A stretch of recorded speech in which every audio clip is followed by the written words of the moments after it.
Beri nama pedang ini Naga Puspa. Selamatkan dia. Jangan sampai jatuh ke tangan pendekar berwatak jahat.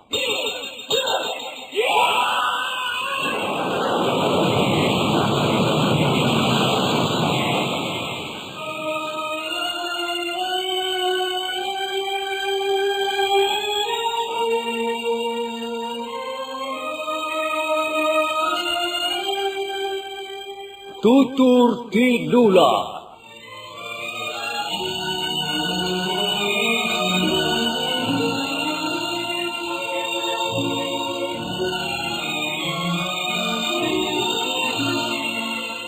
Sebuah sandiwara radio serial, produksi Sanggar Cerita dan Teater Sanggar Prativi. Sebuah kisah dengan latar belakang sejarah runtuhnya Singasari dan berdirinya Kerajaan Majapahit.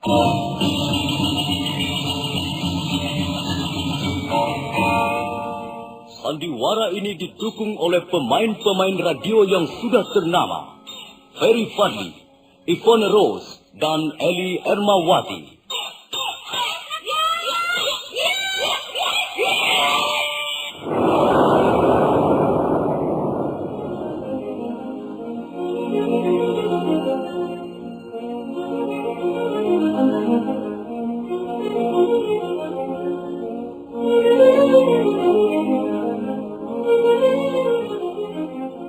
Cerita ini ditulis dan diolah oleh S. Tijab, hiasan musik dan sutradara C. Ispriyonoka. Kali ini mengetengahkan episode ke-9 dengan judul Badai Mengamuk di Atas Kediri.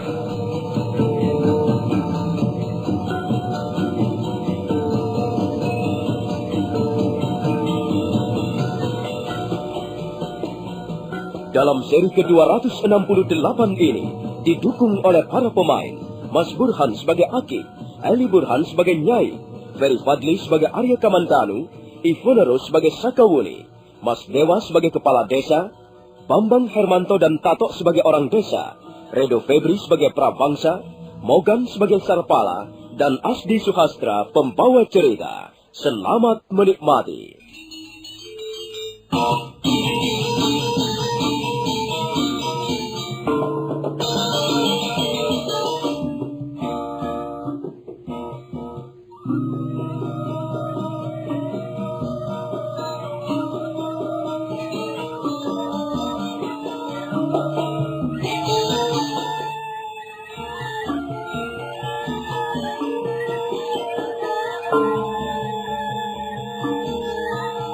Dalam perjalanan kembali menuju ke pedukuhan Majapahit, Arya Kamandanu dan Sakawuni terpaksa menampung orang-orang desa yang ikut menyertainya.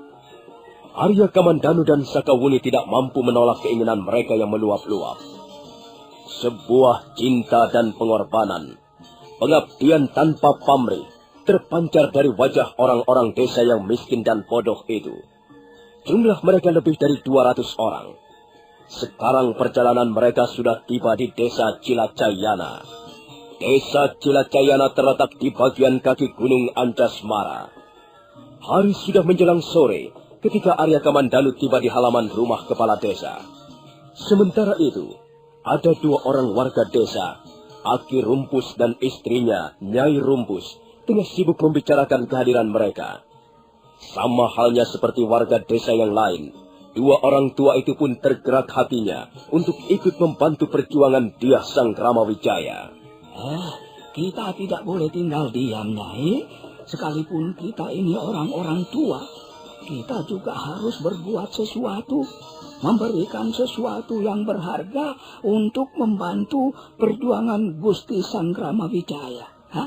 Selama ini kita hidup tertindas di bawah tekanan-tekanan pemerintah Kediri. Karena itu, kita semua merasa bergembira dan bersyukur dengan runtuhnya kerajaan Jayakatwang itu. Lalu, apa yang akan kita berikan, Aki? Kita tidak mempunyai sesuatu yang berharga untuk kita sumbangkan. Iya kan? Iya. Apa yang bisa kita berikan? Kalau saja aku ini masih muda, wah, tentu aku akan ikut serta mengangkat senjata. Jangan berhayal, Aki. Tubuhmu itu sudah jompo. Berjalan saja sudah tidak lurus lagi. Kok mau ikut perang? Jangan menghina, Nyai. Begini, aku ini kan suamimu. Kau sendiri juga sudah nenek. Sudahlah. Sekarang yang penting, kita harus dapat memberikan sesuatu yang bisa kita sumbangkan untuk perjuangan Majapahit. Iya. Apa ya? Apa yang akan kita berikan? Kita kan bukan orang kaya yang bisa dengan mudah mengeluarkan kocek duitnya. Jangan begitu, Nyai. Berbakti kepada suatu cita-cita yang luhur bukan hanya menjadi hak orang-orang kaya saja. Kita pun bisa melakukan sesuatu yang bermanfaat untuk membantu cita-cita yang luhur itu. Nah, aku ingat, Nyai. Bukankah kita memiliki pohon kelapa gading? Iya memang. Semuanya ada 12 pohon. Lalu mau kau apakan 12 pohon itu? Mau kau apakan? Jangan tolol, Nyai. Bukan pohonnya yang akan kita berikan, tapi buahnya. Kita bisa menyumbang buah kelapa muda untuk tuan-tuan pendekar Majapahit. Nah, kau tunggu sebentar, Nyai. Aku akan memetik barang 10-20 biji. Tunggu dulu ya. Nanti kita berangkat bersama-sama ke rumah kepala desa, ya.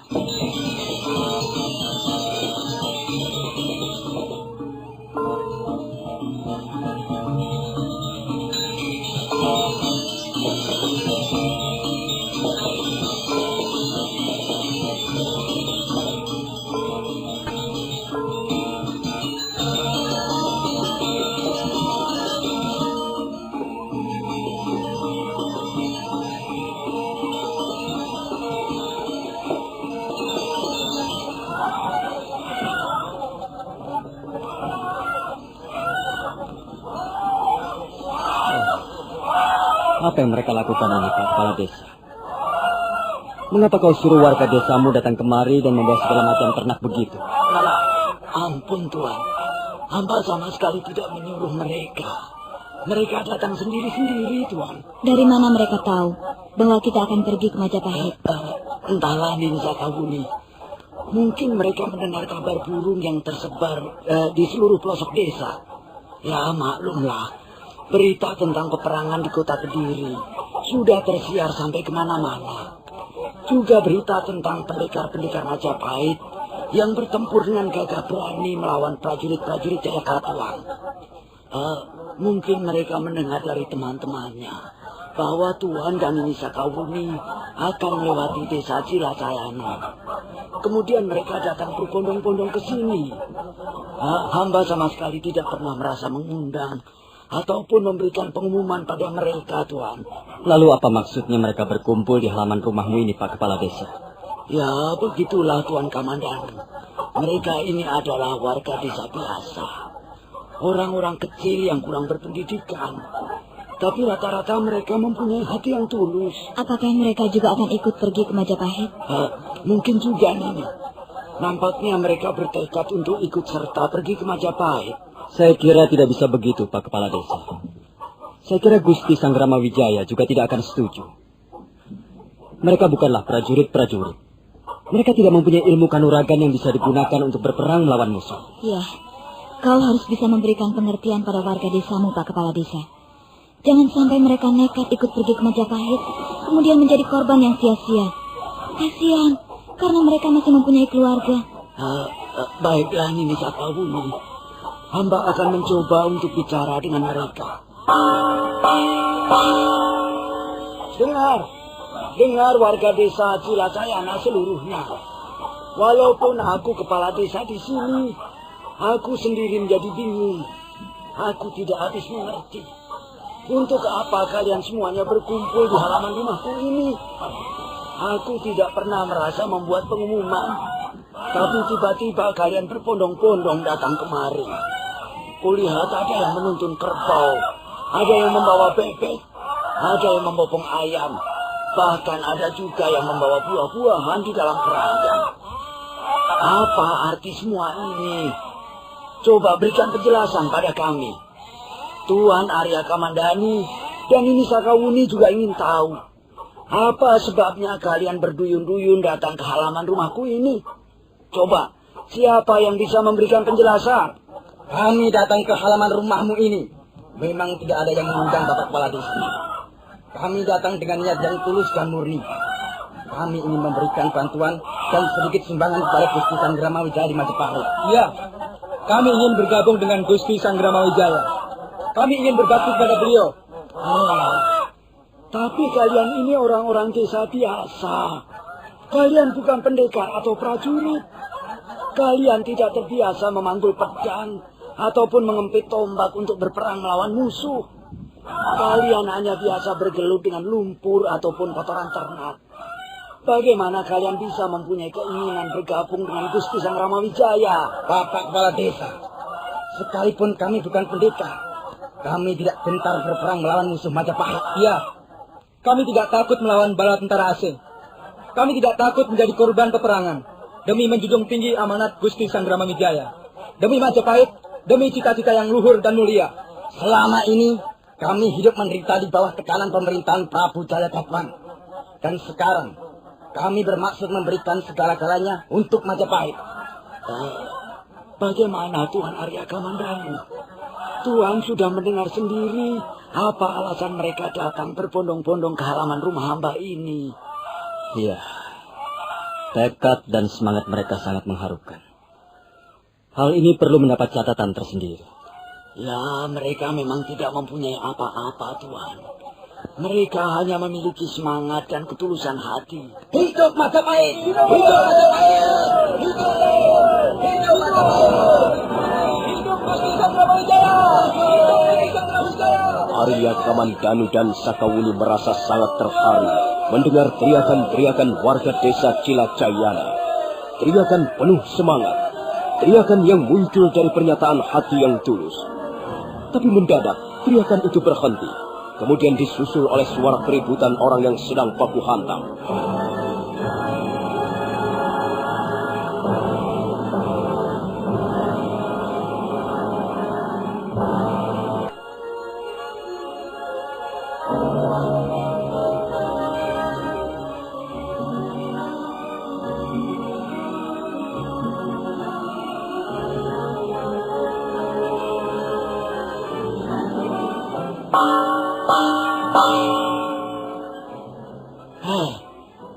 Ada apa dengan kalian?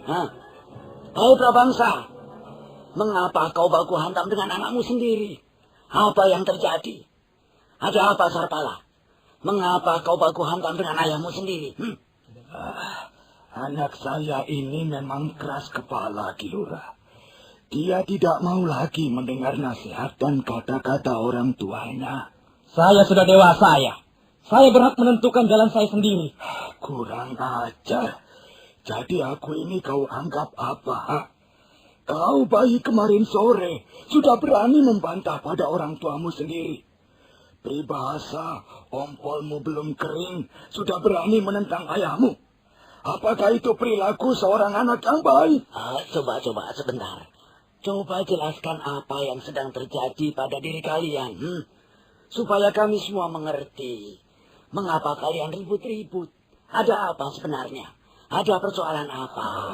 Begini, Ki Lurah. Saya melarang anak saya ini untuk ikut serta ke Majapahit.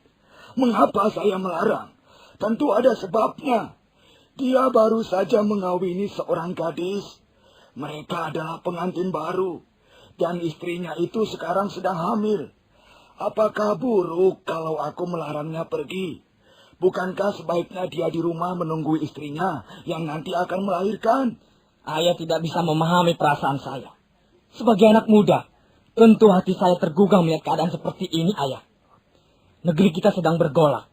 Pertempuran besar-besaran baru saja selesai di kota Kediri. Tapi badai belum juga reda, Ayah. Semua orang tahu badai belum reda. Gusti Sanggrama Wijaya masih mempunyai tugas yang berat. Ialah mengusir bala tentara asing yang bercokol di istana Kediri. Dari mana kau tahu soal itu, Sarpala? Teman-teman saya banyak yang menjadi prajurit Majapahit, Ki Lurah. Tentu saja saya tahu. Beberapa waktu yang lalu, mereka kembali ke kampung ini. Dan mereka bercerita tentang peperangan yang besar baru saja melanda kota Kediri. Saya kira berita ini sudah tidak aneh lagi. Kalau kita menjadi warga negara yang baik, tentulah kita mempunyai telinga yang baik. Iya, kekeran ini memang belum selesai. Tapi kau tidak perlu ikut-ikut keker, Sarpala. Ingat tanggung jawabmu sebagai calon ayah dari anakmu nanti. Kau mempunyai tanggung jawab yang besar. Kau mempunyai kewajiban yang lebih mulia. Tidak, Ayah. Untuk saat sekarang ini, tidak ada tanggung jawab yang lebih besar, kewajiban yang lebih mulia daripada ikut berjuang bersama Gusti Sanggrama Wijaya. Dengar, Sarpala. Buka telingamu lebar-lebar. Perang bukanlah suatu permainan. Saya tahu, Ayah. Perang adalah perang. Perang adalah persoalan membunuh atau dibunuh. Nah, kalau sudah tahu, mengapa kau masih juga ingin pergi? Apa kau sampai hati membiarkan istrimu menjadi janda dan anakmu lahir tanpa seorang bapak? Pikir baik-baik, Sarpala. Jangan hanya mengumbar hawa nafsu. Jangan hanya ikut-ikutan. Biarlah aku saja yang berangkat ke Majapahit. Biarlah aku menjadi wakil dari keluarga kita. Kau di rumah menunggu istrimu yang sedang hamil. Tidak, Ayah. Ayah tidak bisa melarang saya. Tekad saya sudah bulat. Saya harus berangkat ke Majapahit. Saya harus ikut memanggul senjata, membantu perjuangan Gusti Sanggrama Wijaya. Tidak ada seorang pun yang bisa menghalang-halangi niat dan tekad saya ini, termasuk Ayah. Kurang ajar. Anak tidak bisa diatur. Sabar, Prabangsa. Tenang. Jangan gerusa-gerusu. Baiklah kita minta pertimbangan kepada Tuan Arya Kamandanu. Barangkali beliau bisa memberikan jalan pemecahannya.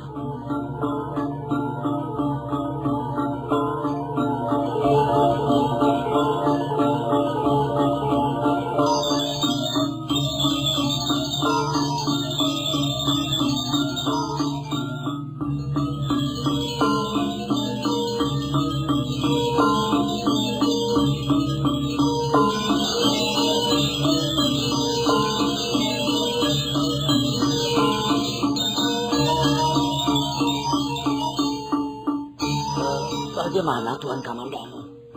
Nampaknya Sarpala sudah tidak dapat dihalang-halangi lagi. Sementara bapaknya kelihatannya juga tidak mau mengalah. Mengapa tidak kau lepaskan saja anakmu untuk ikut bersama kami ke Pedukuhan Majapahit, Prabangsa? Ampun Tuan Kamandanu. Hamba tidak mempunyai anak yang lain. Sarpala adalah anak hamba satu-satunya. Biarlah hamba saja yang berangkat ke Majapahit. Sarpala harus menunggui istrinya. Kalau dua-duanya berangkat, hamba takut keluarga hamba akan tumpas. Keluarga hamba akan tutel. Baiklah. Sekarang aku ingin bertanya padamu, Sarpala. Ya, Tuan. Silakan. Tapi sekalipun Tuan adalah pendekar terkemuka di Majapahit, Tuan tidak akan bisa membujuk dan melunakkan keinginan saya. Kau harus merasa kasihan kepada istrimu, Sarpala. Istrimu membutuhkan kehadiranmu. Ampun, Tuan. Hamba bukanlah tergolong suami yang mau menang sendiri, Tuan. Soal ini sudah hamba bicarakan secara matang dengan istri hamba. Apa benar demikian, Sarpala? Apa kau tidak berdusta? Tidak, Tuanku Nini Sakauni. Hamba tidak berdusta. Hamba sudah minta izin pada istri hamba. Kalau Tuanku Nini Sakauni tidak percaya, Tuanku bisa langsung bertanya pada istri hamba. Dia pun hadir dalam pertemuan ini. Baiklah. Coba suruh istrimu maju ke depan. Baiklah, Tuanku Nini Sakauni.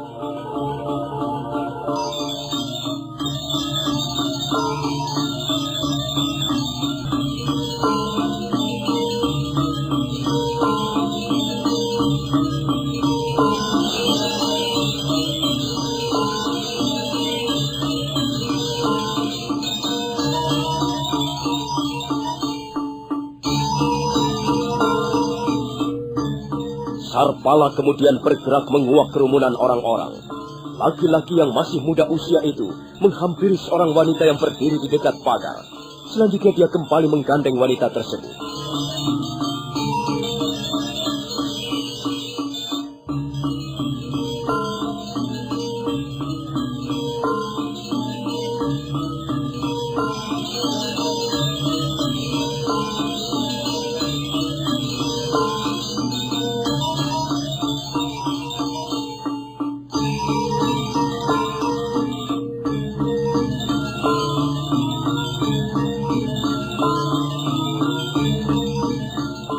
Nah, saudara pendengar, bagaimanakah kisah selanjutnya? Silakan menunggu seri berikutnya. Sampai jumpa.